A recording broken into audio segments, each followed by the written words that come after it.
So the iPhone 11 Pro Max got iOS 17 and I just installed it finally. So let's go and take a look at it on this specific phone. Now this update was a pretty big size update. Unfortunately, I was not able to screenshot it, but I was able to go ahead and basically update it, which is very cool. Now this update again was a couple of gigabytes coming from 16.6 beta 2, but it was also a big size update coming from iOS 16.5 for me personally too. Now, this is not an update I would recommend installing, so please do not install this update at all. It is not a good idea. But there's been a lot of cool things that have been added within iOS 17, although I think it's a pretty small update.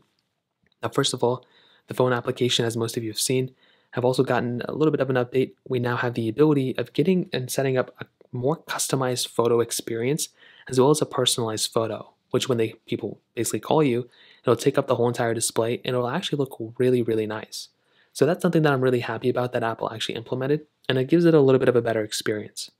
Now we're also getting live voicemail, so not in this page, but when somebody's calling you and if they go straight to voicemail, basically what will happen is you'll basically see that voicemail come up, and you can even accept the call as they're getting a voicemail, which is pretty cool.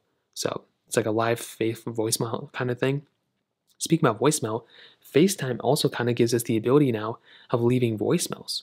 So that's something that's really cool. I don't even know if my Apple ID signed in, but that is something that's really cool, that we now have the ability of basically leaving voicemails within FaceTime. And that's something we haven't really seen before. And that's something that now we will have the ability of doing now, which is so awesome. Now within FaceTime or within iMessage, we have a few more things that have happened too now.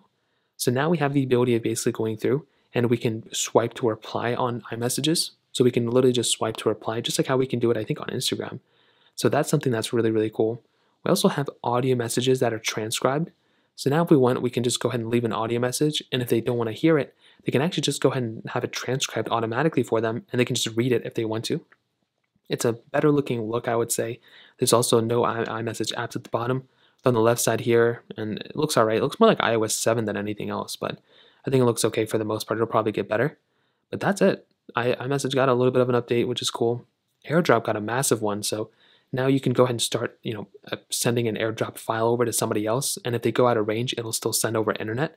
And you can actually go ahead and have name drop, which is basically a way to kind of transfer your contact to another person by just tapping your phones together, which is honestly very cool too.